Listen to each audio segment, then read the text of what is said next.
Breaking news దర్శకుడు రామ్ గోపాల్ వర్మకు ఒంగోలు పోలీసులు మరోసారి నోటీసులు సర్వ్ చేశారు. కానీ ఈసారి మాత్రం డిజిటల్ మోడ్లో నోటీసులు సర్వ్ చేశారు. వాట్సాప్కు రామ్ గోపాల్ వర్మ వాట్సాప్ నెంబర్కు ఈ నోటీసులను సర్వ్ చేసినట్టుగా తెలుస్తోంది.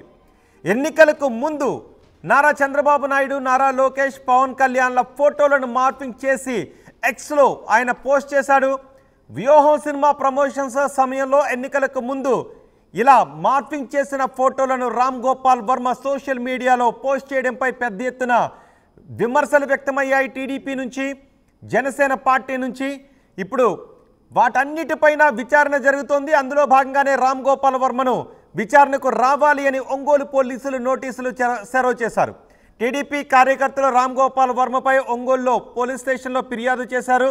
రామ్ గోపాల్ వర్మ మార్ఫింగ్ ఫోటోలు పెట్టి ఇలా నేతలను అవమానపరిచారు అంటూ టీడీపీ కార్యకర్తలు ఫిర్యాదు చేయడంతో ఆ ఫిర్యాదును స్వీకరించిన పోలీసులు కేసు నమోదు చేసి రామ్ గోపాల్ వర్మను 19వ తారీఖున విచారణకు రావాలి అంటూ నేరుగా రామ్ గోపాల్ వర్మ దగ్గరకు వెళ్ళి నోటీసులు సర్వ్ చేశారు. కానీ రామ్ గోపాల్ వర్మ నిన్న 19వ తారీఖున విచారణకు హాజరు కాలేదు. ఆయన హైకోర్టును ఆశ్రయించారు. పిటిషన్ను క్వాష్ చేయాలి అంటూ, తనపై వేసిన కేసును క్వాష్ చేయాలి అంటూ ఆయన పిటిషన్ మూవ్ చేశారు. కానీ కోర్టు మాత్రం క్వాష్కు నిరాకరించింది. ఒకవేళ అరెస్ట్ భయం ఉంటే ముందస్తు బెయిల్ అప్లై చేసుకోండి అంటూ ఆయనకు సూచించింది. ఈ నేపథ్యంలో ఆయన యాంటిసిపేటరీ బెయిల్కు ప్రయత్నాలు చేస్తున్నట్టుగా తెలుస్తోంది. ముందస్తు బెయిల్ కోసం రామ్ గోపాల్ వర్మ ప్రయత్నాలు చేస్తున్నట్టుగా తెలుస్తోంది. అందుకే రామ్ గోపాల్ వర్మ నిన్న పోలీసుల విచారణకు హాజరు కాలేదు. కొంత సమయం కావాలి అంటూ రామ్ గోపాల్ వర్మ పోలీసులను కోరడంతో ఈరోజు రామ్ గోపాల్ వర్మకు మరోసారి నోటీసులు సర్వ్ చేశారు. 25వ తారీఖున, ఈ నెల 25వ తారీఖున రామ్ గోపాల్ వర్మ విచారణకు హాజరు కావాలంటూ పోలీసులు నోటీసులు జారీ చేశారు. అంటే రామ్ గోపాల్ వర్మకు పోలీసులు మరోసారి గడువునిచ్చారు. మరి ఇప్పుడైనా రామ్ గోపాల్ వర్మ విచారణకు హాజరు అవుతారా, విచారణకు హాజరు కారా? ఈలోపు రామ్ గోపాల్ వర్మ ముందస్తు బెయిల్ కోసం ఆయన న్యాయస్థానాలను ఆశ్రయించవచ్చు. న్యాయస్థానాల్లో ఆయనకు ముందస్తు బెయిల్ మంజూరు అయినట్లయితే ఆయన నిర్భయంగా, ఎటువంటి భయం లేకుండా పోలీసుల విచారణకు హాజరు కావచ్చు. ఒకవేళ ముందస్తు బెయిల్ నిరాకరించిన, ఆయనకు ముందస్తు బెయిల్ రాకపోయినా రామ్ గోపాల్ వర్మను అరెస్టు భయం వెంటాడుతూనే ఉంటుంది. ఆయన్ను 25 తర్వాత ఏ క్షణమైనా పోలీసులు అరెస్ట్ చేయడానికి అవకాశం ఉంటుంది. 25వ తారీఖున మరోసారి గడువు కావాలి అంటూ రామ్ గోపాల్ వర్మ పోలీసులను అడిగే అవకాశం కూడా ఉంటుంది. అందుకు పోలీసులు నిరాకరిస్తారా, లేదంటే గడువును ఇస్తారా, లేదా రామ్ గోపాల్ వర్మ అరెస్టుకు రంగం సిద్ధం చేస్తారా, ఏం చేస్తారు అనేది ఇప్పుడు పెద్ద ఎత్తున చర్చనీయాంశంగా మారింది. అంటే రామ్ గోపాల్ వర్మకు ముందస్తు బెయిల్ పిటిషన్ ఆయన మూవ్ చేస్తారా? అలా మూవ్ చేస్తే రామ్ గోపాల్ వర్మకు ముందస్తు బెయిల్ వచ్చే అవకాశం ఉందా లేదా? ముందస్తు బెయిల్ వస్తే రామ్ గోపాల్ వర్మ సేఫ్, కాకపోతే రామ్ గోపాల్ వర్మ కొంత థ్రెట్లో ఉండే అవకాశం ఉంటుంది. ఆయన కొంత అరెస్ట్ భయంతోనే ఉండే అవకాశం ఉంటుంది. ఒకవేళ 25వ తారీఖున ఆయన అరెస్ట్ కాకుండా మరోసారి గడువు కోరినట్లయితే, అందుకు పోలీసులు అంగీకరించకపోతే రామ్ గోపాల్ వర్మను పోలీసులు అరెస్ట్ చేసే అవకాశం ఉంటుంది. లేదా ఒకవేళ 25వ తారీఖున రామ్ గోపాల్ వర్మ విచారణకు హాజరైనా రామ్ గోపాల్ వర్మకు ముందస్తు బెయిల్ రాకపోయినట్లయితే విచారణ సమయంలో కూడా రామ్ గోపాల్ వర్మను పోలీసులు అరెస్ట్ చేసే అవకాశం ఉంటుంది. మరి ఇప్పుడు రామ్ గోపాల్ వర్మ వ్యూహం ఏంటి, ఇటు పోలీసుల వ్యూహం ఏంటి? వ్యూహం సినిమా ప్రమోషన్స్ సమయంలో రామ్ గోపాల్ వర్మ ఎటువంటి వ్యూహం లేకుండా ఈ పోస్టులు చేయడంపై ఇప్పుడు ఆయన కొన్ని చిక్కులను ఎదుర్కోవాల్సి వస్తుంది. ఈ నేపథ్యంలో ఆయన ఒక వ్యూహాత్మకంగా వెళ్తున్నారు. న్యాయస్థానాల్లో ఆయన బెయిల్ పొంది అరెస్ట్ భయం నుంచి బయటపడాలి అంటూ ఆయన ప్రయత్నాలు చేస్తున్నారు. మరి పోలీసుల వ్యూహం ఏంటి? రామ్ గోపాల్ వర్మ 25వ తారీఖున ఆయన వ్యూహం ఏ విధంగా ఉండబోతుంది అనేది చర్చనీయాంశంగా మారింది. మా ప్రతినిధి శ్రీనివాస్ ఉన్నారు, పూర్తి సమాచారం అందిస్తారు. శ్రీనివాస్తో మాట్లాడదాం. ఈలోపు తెలుగు రాష్ట్రాల ప్రజలుగా మీరేమనుకుంటూ ఉన్నారు? రామ్ గోపాల్ వర్మ విషయంలో ఏం జరుగుతుందని మీరు అనుకుంటూ ఉన్నారు? మీ అభిప్రాయం ఏంటి? కమెంట్ బాక్స్లో తెలియచేయండి. మా ప్రతినిధి శ్రీనివాస్ ఉన్నారు. శ్రీనివాస్, రామ్ గోపాల్ వర్మకు డిజిటల్ మోడ్లో పంపించిన ఆ నోటీసులు ఆయనకు అందాయా? అందినట్టుగా పోలీసులు ధృవీకరించుకున్నారు. ఎందుకంటే సహజంగా ఇలా పంపించినప్పుడు అందాయి అనేది పోలీసులు ధృవీకరించుకోవాల్సిన అవసరం ఉంటుంది. డబుల్ టిక్ కానీ లేదంటే బ్లూ టిక్ కానీ వస్తే రామ్ గోపాల్ వర్మకు నోటీసులు సర్వ్ అయినట్టుగానే పోలీసులు భావిస్తారు. సో ఇప్పుడు 25వ తారీఖున కానీ ఈలోపు కానీ పోలీసుల వ్యూహం ఏ విధంగా ఉండబోతోంది?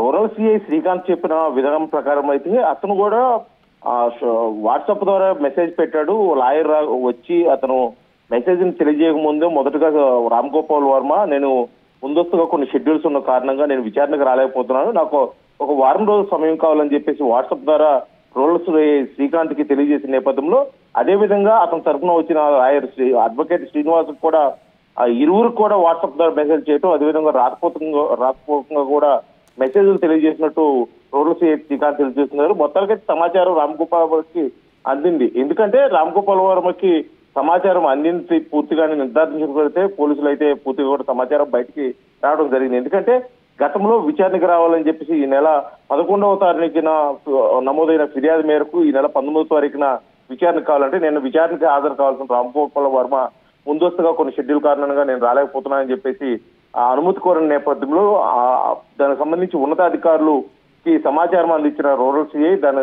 ఉన్నతాధికారుల ఆదేశానుసారం అంటే ఈ నెల 25న విచారణకైతే హాజరు కావాలని చెప్పేసి ఈ రోజు 35(3) కింద సెక్షన్ కింద కూడా అతనికైతే నోటీసులు అందించడం జరిగింది. ఎందుకంటే ఈ నోటీసుల కింద మరొకసారి అతను ఉల్లంఘన చేసే అవకాశం ఉండకూడదు, ఖచ్చితంగా ఇది విచారణకి హాజరు కావాల్సిన కేసు కాబట్టి ఖచ్చితంగా అయితే మేము అన్ని రాతపూర్వకంగా అదేవిధంగా ఆధారాలతోటి కూడా అతనికి నోటీసులు అందించడం జరిగిందని చెప్పేసి కూడా రూరల్ సిఐ శ్రీకాంత్ చెప్తున్నారు. ఎందుకంటే రామ్ గోపాల్ వర్మ మీద ఇచ్చిన ఫిర్యాదు మేరకు అంటే మధ్యపాడు పోలీస్ స్టేషన్ లో అతని మీద కేసు నమోదైంది. సుమారు 7 సెక్షన్లు అంటే 336/2,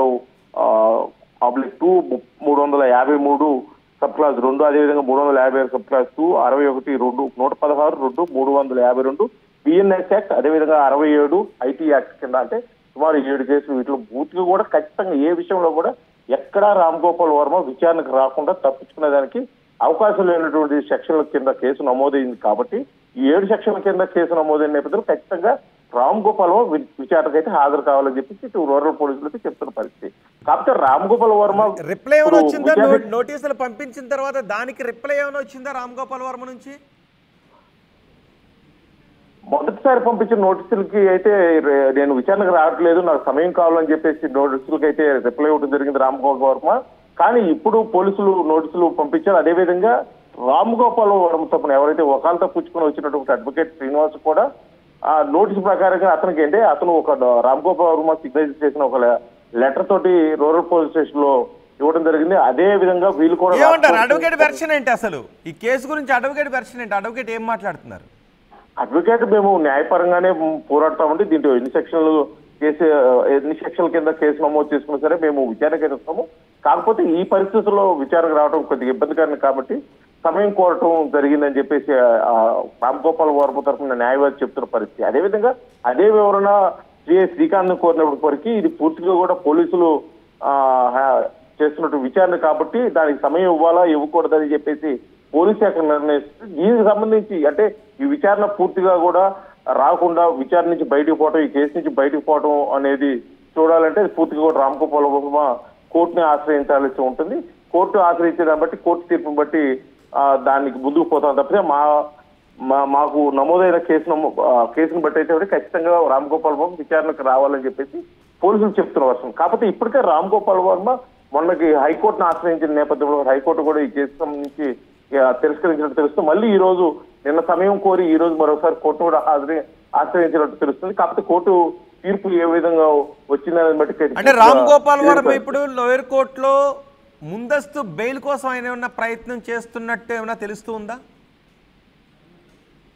ఈ పెట్టిన సెక్షన్ల కింద చూస్తున్న పరిస్థితి అయితే ముందస్తు బెయిల్ తో పాటు పూర్తిగా కూడా ఈ కేసు సంబంధించి నన్ను తప్పించాలి అన్న కోణంలో కూడా అతను అయితే కోర్టును ఆశ్రయిస్తున్న పరిస్థితి. ఎందుకంటే ఇది సోషల్ మీడియాలో అంటే ఇటీవల కాలంలో కొన్ని తీర్పుల నేపథ్యంలో సోషల్ మీడియాలో పెట్టిన అంత సీరియస్ గా తీసుకుని విచారణ చేసి దానికి శిక్ష అనుభవించాల్సిన పరిస్థితి అయితే కాదన్న కోణంలో కూడా అతను కోర్టు అయితే ఆశ్రయిస్తున్న పరిస్థితి. కాకపోతే ఇక్కడ పెట్టిన సెక్షన్ల ప్రకారం ఎందుకంటే పూర్తిగా కూడా మనోభావాలు దెబ్బతిన్నాయి. ఒక రాష్ట్ర ముఖ్యమంత్రి డిప్యూటీ ముఖ్యమంత్రిని కూడా దృష్టిలో పెట్టుకుని చేసిన ఈ ఆరోపణలు అయితే ఫోటోలు మార్పింగ్ అయితే కూడా సీరియస్ గా తీసుకున్న పోలీసులు అయితే మటుకి ఇది విచారణకి అయితే హాజరు కావాలి. దీనికి ఎటువంటి శిక్షకైనా కూడా రామ్ గోపాల్ వర్మ సిద్ధంగా ఉండాల్సిన పరిస్థితి ఉందని చెప్తున్నారు. కాకపోతే రామ్ గోపాల్ వర్మ అతని తరఫున అడ్వకేట్ చెప్తున్న పరిస్థితి ఏంటంటే ఒకవేళ విచారణకు వస్తే విచారణ ఏ విధంగా కొనసాగుతుంది, ఒకవేళ పూర్తి స్థాయిలో ఏమైనా 3rd డిగ్రీ ఉపయోగిస్తారా, లేకపోతే లోతుగా విచారణ చేస్తారా, లేకపోతే అరెస్ట్ చేసే అవకాశాలు ఏమైనా ఉన్నాయన్న కోణంలో కూడా వాళ్ళు ముందస్తుగా కోర్టు ఆశ్రయిస్తున్నట్టయితే పరిస్థితి తెలుస్తుంది. కాకపోతే మొత్తానికి ఈ పూర్తి ఈ విచారణకు రాకుండా దాని కోసం రామ్ గోపాల్ వర్మ చూసేదానికోసం విశ్వ ప్రయత్నాలు అయితే చేస్తున్నట్టయితే మనకు పూర్తిగా కనిపిస్తుంది. రైట్ శ్రీనివాస్, రామ్ గోపాల్ వర్మకు పోలీసులు మరోసారి గడువు ఇచ్చారు.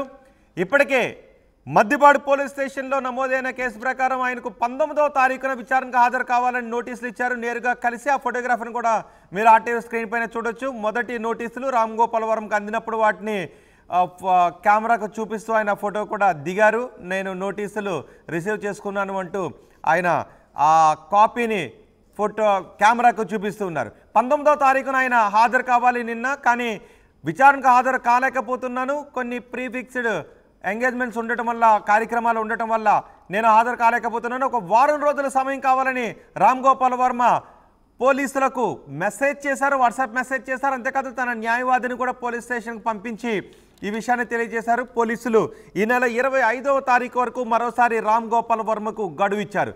ఈలోపు రామ్ గోపాల్ వర్మ న్యాయస్థానాల్లో కూడా ఆయన కొన్ని పిటిషన్స్ మూవ్ చేశారు, క్వాష్ పిటిషన్ మూవ్ చేశారు. దాన్ని కోర్టు కొట్టివేసింది. రామ్ గోపాల్ వర్మకు ఇప్పుడున్న ఆప్షన్ పోలీసుల ముందు విచారణకు హాజరు కావడం అండ్ యాంటిసిపేటరీ బెయిల్ పిటిషన్ని మూవ్ చేసుకోవడం.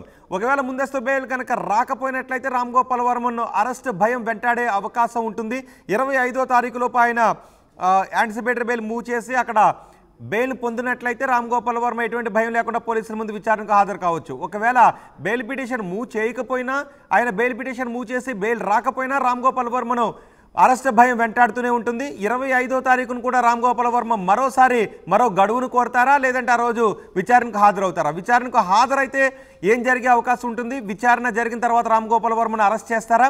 ఒకవేళ విచారణకు హాజరు కాకపోతే మరోసారి గడువు ఇవ్వకుండా రామ్ గోపాల్ వర్మను అరెస్ట్ చేస్తారా? ఏం చేస్తారు అనే విషయంపై పెద్ద ఎత్తున చర్చనీయాంశంగా మారింది. తెలుగు రాష్ట్రాల ప్రజలుగా మీరేమనుకుంటున్నారు? మీ అభిప్రాయాన్ని కామెంట్ బాక్స్లో తెలియజేయండి.